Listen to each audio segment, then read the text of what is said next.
and again, going back to the whole thing, and Roger's described that, we didn't compromise. We weren't going to compromise who we are.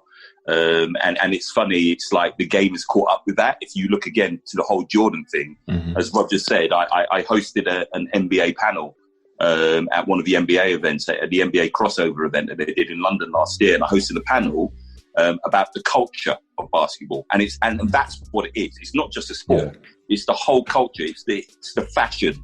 It's the music. It's the art. And if you think now again, it's the politics as well. So you think about what LeBron James is talking about now, and what he's doing, and what a lot of the players are doing in the city. So, guys, what is it that makes this documentary? Like, why are so many people sort of captivated by it? For me, I think what it's done is it's shown to both fans of the game, but also to people who may not know about basketball but know about Jordan. It's retelling the story. It's actually bringing out, and it's giving elements of Jordan, of that era, that even myself as a fan, there's literally every episode I'm coming away going, I didn't know that. I 100% didn't know that. And as basketball fans, we're seeing, for example, different Jordan highlights. So there's Jordan highlights and Jordan moves that we've never seen before. Absolutely never seen before. I think what summed it up for me, it was the other day, Gary Lineker came out and he said, this is without a doubt the best sports documentary I have ever seen in my life. And he said, actually, not just sports documentary. Because I think it says so much. There are so many things you can talk about. There's so many arguments. I put a post out and said, okay, we're loving seeing all of these stuff and the reaction around the basketball. But what about the music? The music soundtrack. The music, Definitely. The music alone. Like hearing KRS-One the other day, I was like, I was like, nostalgia. Simon, at that time, I was working in radio. And I'm listening to all those sounds, and it's like, that's the soundtrack of radio. That's the soundtrack of going into record stores. Yeah. And I could, as the things were happening, I could like, oh, I know what period this is, because this song is out. And they sync the music into what was happening that year. Yeah. Exactly what was happening that year. But Carl, it's really interesting because, and I touched on the point earlier, it's just the fusion of music, sport and fashion.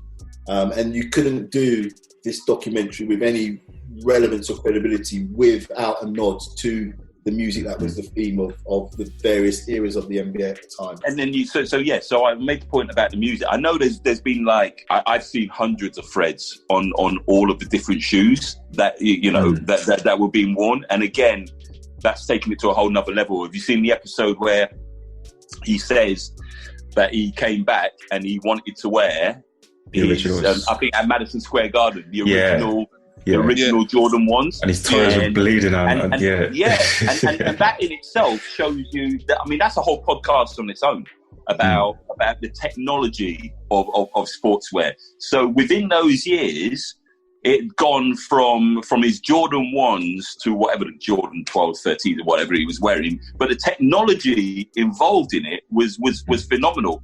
Of course, yeah. So I've got my favorite. I've got a pair of Jordans next to me right here.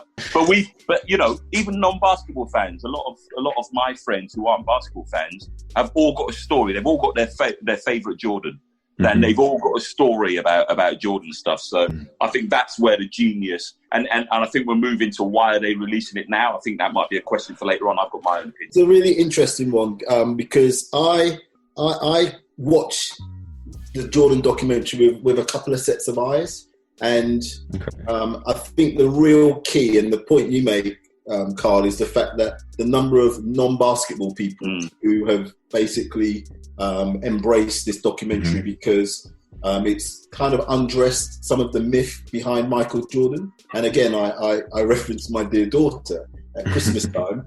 She, on her Christmas list, the most expensive pair of Jordans that you can imagine, 16 years of age, knows nothing about the history, the culture of it. It's just because it's a fashionable shoe. Now, on Tuesday of last week, I was speaking to someone, and then coincidentally, I heard a podcast with a player who was referenced in the series, a guy called Kerry Kittles, who played for the New Jersey Nets. Now, he talks about The Last Dance, and many people, current basketball players, ex-players, people associated with the game, have been sort of giving their views. And he talked about it not being enough on the basketball element of it. And so they contradicted him and said it's the fact that actually it's more than just more than basketball. It's what has made the program so documentary, so commercial. And I completely get that. But for me, as someone who played basketball, who's been involved in the business of sports, who obviously is involved in the sportswear industry, so many things close to my heart. I think that they've just skimmed the surface of a lot of topics. And I guess because there's so many things in there, you couldn't really do justice to it in the episode. But I think... Rod, that's a good point. But do you think, because there are so many stories that can be told, I think the success of the series has surprised them. And there's going to be follow-ups. It's setting itself up for there has to be. There has to be. They've touched on so many areas which actually you could do a whole series on, just the whole concept from a basketball perspective, just the importance of the offenses that triangle. Triangle offense that the Bulls ran. Which really introduced the whole concept of positionless players. So you've now got, historically, the tallest guy on the court, normally played as a centre or a forward, and played in and around the basket. Now you've got tall guys, Kevin Durant plays on the perimeter. So that whole concept of the triangle and the motion that it creates in the space all emanates from Phil Jackson's coaching. They touch on so many things. So it's interesting the reference to the shoes in the Jordan 1s. So Nike, who 100% are integral part of this whole success of Jordan. I was going to come on to that, actually. Completely embraced what was going on, because the shoe that was originally presented to the NBA and David Stern wasn't, in fact, the Jordan 1s. It was actually the Airship. Was a concept shoe. It was a Nike shoe. That's the shoe that was presented in black and white. It wasn't actually the Jordan 1s. And so, but the myth around the story is it was the Jordan 1s, but it was a different shoe.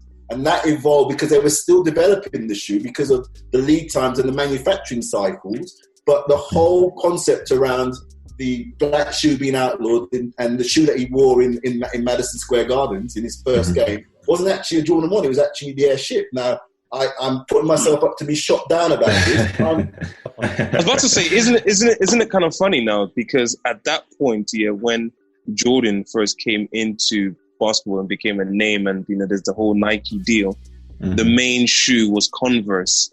Isn't Converse now owned by Nike?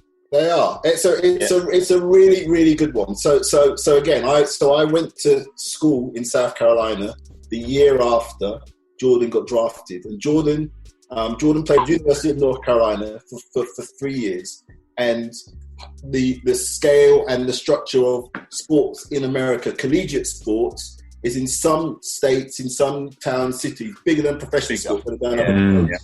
Now, in North Carolina, prior to the Charlotte Hornets, who Jordan owns now, prior to them having a pro team, the biggest show in town was collegiate basketball. And Jordan's coach is a guy, the legendary Dean Smith, had a boot deal with Converse. So in college, Jordan wore Converse. Jordan only knew Converse from his playing perspective, but his favourite shoe was the Adidas. Forum. So in the 84 Olympics in LA, he wore Adidas Forums, which again is a shoe that has been brought back by Adidas. He wore Forums. He loved Forums. The shoe he wanted to wear he actually wanted to wear Adidas. Now at the time, the mid-80s, the whole shoe trainer thing was still in its evolution. Nike historically were BRS Sports when they first started in the early 70s. They were importing running shoes. They were all from Portland. Their whole background was running and long distance running. Exactly. Their whole focus was a running shoe. They were looking to really develop their business and recognize the importance of the sport of basketball and inner city culture. And they were trying to not only try and get ahead of Adidas and enter the marketplace that was owned at the time by Converse, But in the background was this brand Reebok, which Reebok was about to explode on the back of the whole fitness explosion. So Jordan wanted to wear Adidas. Adidas at the time had Kareem Abdul-Jabbar was the biggest endorsee before that, but they'd had numerous other players who were wearing Adidas shoes at the time. Converse didn't have enough money.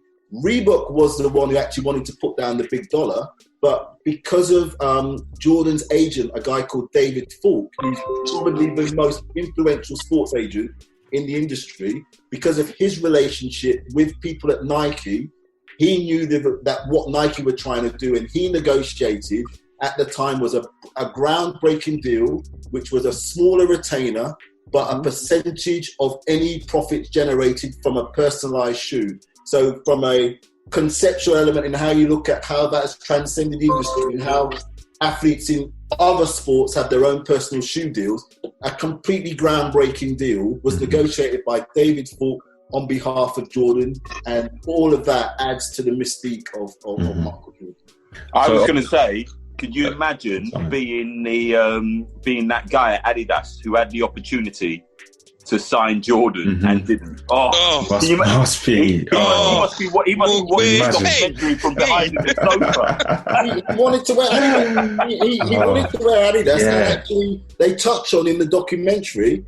He's like, I ain't going to that presentation at Nike, and it was his mum told him to get on the plane. Go on the plane. Mum told him to get on the plane and actually just go and see. You never know. Go and have the meeting, and he had the meeting with David Falk and the Adidas. So it was not so much Phil Knight. It was a guy called Rob Strasser, who actually I got to meet during my time at Champion. He was the number 2 at Nike, and his creative guy, his chief designer, was a guy called Peter Moore. And Strasser and Moore. Strasser had the relationship with David Falk, and it was primarily from a tennis background, because David Falk used to work for an agency called ProServe, who had massive links in the sport tennis. So they were Arthur Ashe's agents.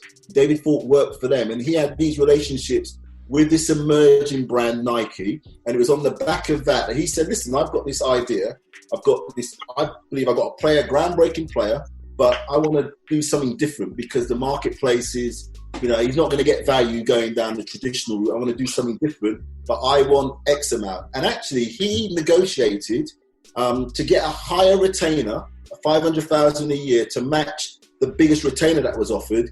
He actually negotiated a smaller percentage of the sales from the shoe. So in reality, didn't necessarily negotiate the best deal, but over the course of time, obviously, the best deal of all time. So he drove a really, really hard bargain in getting Jordan a deal with an upstart company, which changed the direction fundamentally of Nike's fortunes and ultimately the shoe business as it stands right now.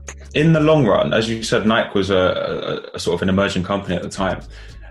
Looking back on it now, who do you think has benefited more from that, the MJ Nike deal? Michael Jordan himself or Nike? Because they both obviously sort of mutually beneficial. So I think the 3 key parties there are Jordan, Nike, and David Falk.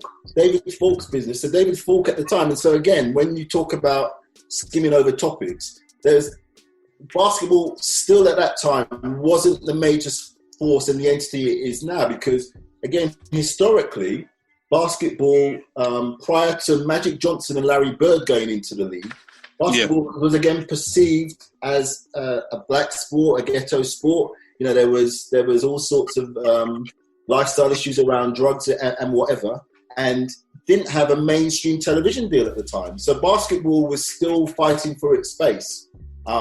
But ultimately, the 3 entities, so you don't really see much of David Falk, but he's the guy who was masterminding Michael Jordan's direction and has been a model for, in terms of brand management, the model now that's been replicated by us. If you look at how David Beckham, for example, evolved and how he was marketed around his relationship with Adidas and all of these other deals, and probably the closest thing, the best example now to an athlete who's maximised his commercial appeal now in the real world is Cristiano Ronaldo in football.